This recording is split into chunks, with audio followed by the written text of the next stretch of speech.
Hi, I'm Sandy Genovese, and we are making a fun toy that's called a Jacob's Ladder today. When you look here, you can see I've got a cover that's decorated just like a little mini scrapbook. And I'm using this as a way to share family photos that are really special to me.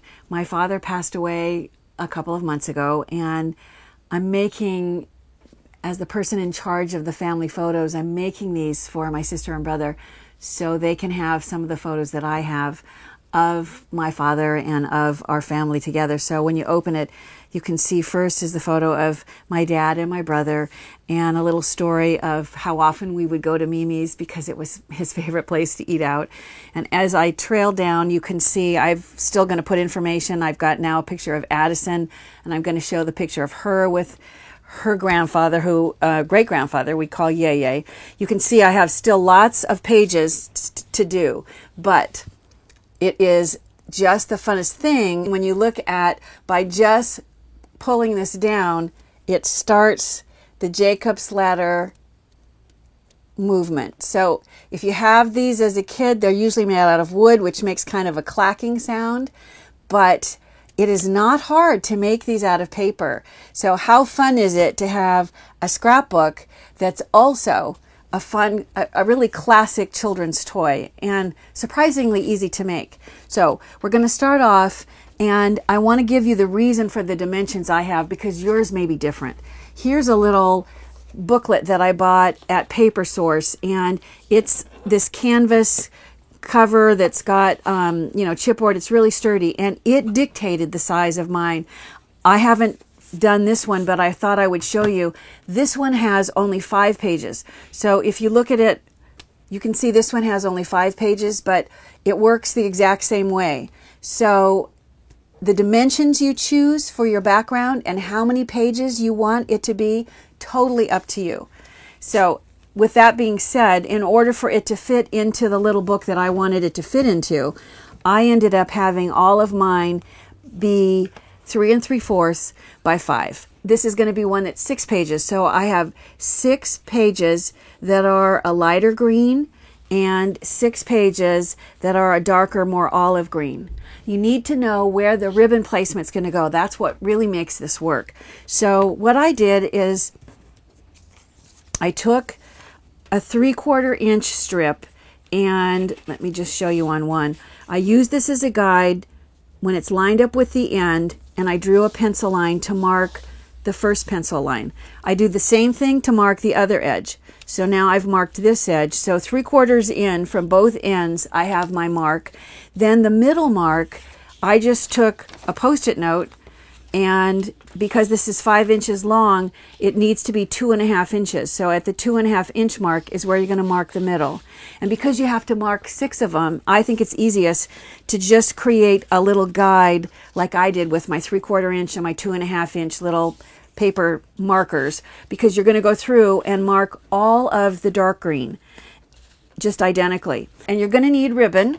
So let me just tell you right now, we're not ready to stick it down yet, but 3 ribbon, and each of these ribbon lengths are a little under, just think of about 48 inches long, 4 feet basically. That's going to give us some extra. And if you make your pages a different dimension, be sure to figure in that your ribbon will be a different dimension as well. So I'm going to start by placing my adhesive right along my pencil guidelines. So I'm going right down the middle of the pencil lines that I've got marked. And what I'm going to do is take one of the ribbons and start going from one end right over that adhesive so the ribbon trails one side. Do the exact same thing on the top. So the bottom and the top are going to match in the direction of the ribbon placement. And then the middle one, the ribbon's going to go the other way. So for this one, I'm going to start at the other end, place it right on top of my adhesive, and it trails off this way. Now I'm going to take one of the unmarked light greens, and I'm going to put solid adhesive over the top of this, and as you know, I don't always do my solid adhesive when I'm showing you just to save time, but you want solid adhesive, and this is going to place right over the top and line up with the dark green underneath. You want that to fasten down, and now you're going to flip the ribbons. So I'm going to take this ribbon and pull it around, and because it tends to want to move around, I use removable tape to sort of hold it in place. So I'm not going to pull it really tight. It actually works better if you have a little bit of play in there. So I'm going to bring it around and just tape it. I'm going to do the same thing with this side. Bring this around and tape it just to hold it. This is like when you make a bow, you need another pair of hands. And then this one is always going to, the middle one's always going to be going the other direction. Remember, not super tight, but right down the middle. So I now have these. Now I'm going to place the next card. This time I'm going to not put adhesive. If you place adhesive here, it's going to just be a stack. So this one, I'm going to, once again, you can see it's got marks on it. So I'm going to always put my adhesive right over those pencil lines. So I'll do that again. I think it's just easier to do it before I place it down. But I'm putting the side with no adhesive against the light green. And I'll take the tape off and pull the ribbon back around. I'm going to just fasten the ribbon down to the adhesive. I'll go ahead and take off the tape from here and pull this around.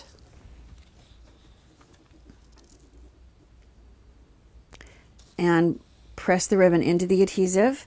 Oops. And do the same thing. You know what? As long as I've got this tape here, I'm going to hold this in place like that so that I can bring this around.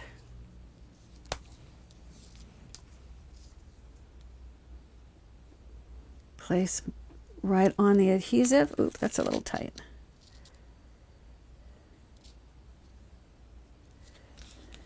So now it's time to place the green one on top. And once again, any place I have adhesive, I want solid adhesive. So I'm going to go ahead, put solid adhesive on the light green.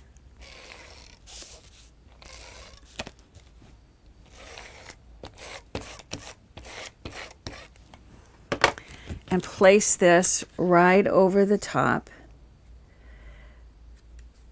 of the dark green and press down. Oops. Before you need to pull off, if you have tape in there, you do need to get rid of that. This is how you just continue for as many pages as you want. You're going to, I'll just keep going, but I'm going to bring the ribbons back around, and on the light green, if there are no marks, no glue. So I'm going to pull this around and just keep going.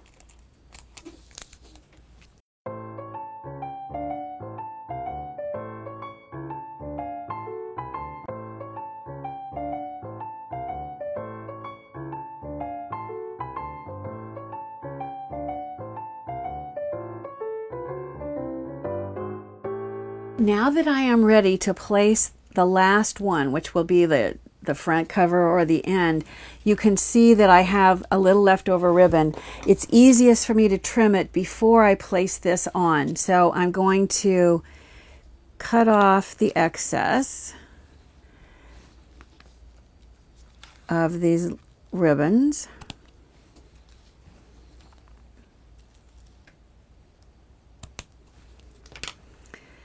And then go ahead and place the final card right over the top and press. So now the fun part begins. You get to pull it up and you'll see I've got the 6 pages. As I pull this around, you can see how well it works. It is just so cool, so much fun. This gives you the structure on how to build this. And all we need to do is to look at how to actually decorate the cover. So let me go ahead and close this back up and then just show you with the one that I have. I have mine situated like so. And I'm going to just bring up the parts and pieces that I used to decorate mine. So I just had a piece of red that I cut to go as a band. I don't know if it's from making so many Christmas cards, but there's something I love about certain shades of green with red. You know, other people tell me it looks Christmassy, but I like to use it all year round, especially when you add the other colors in. I think it takes away and makes it not seem quite so Christmassy. I didn't have the exact same papers, but I thought maybe that's good for you to see that I'm just making sure that the color palette works. And I'll show you in a minute. We'll compare. This I'm using a green and white polka dot, and my original one I had 2 shades of green stripe. The next layer I had yellow with big white polka dots. This is yellow with smaller white polka dots, but the idea works.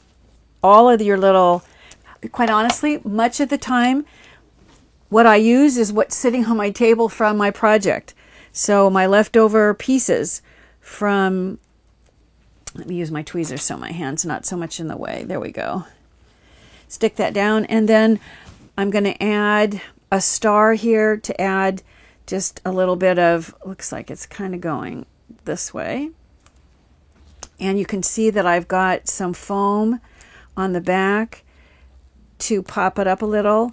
This gets a little in the way if you're going to, in the little book that I'm sliding it into, so I couldn't go too thick and I can't go too far down or it's going to get in the way of the sleeve that's going to hold it. And then I just have a sticker, a laser cut sticker.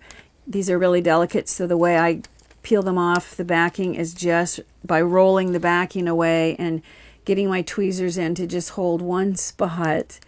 This way it doesn't get tweaked. And then I'm gonna, I'm gonna have to do this the other way. See if I can do this so it's not in the way. And then go ahead and add this to the bottom. Oops. You can see how much it wants to twist and turn because it's so very delicate. So I'm going to add that last little bit in there and look at, now it's a question of going back and adding the photos that you can see I've done here. And just like any scrapbook, I'm adding journaling, I'm adding themed die cuts, stickers, embellishments. As I said, I've just barely begun to do this, but really, I could play with this all day.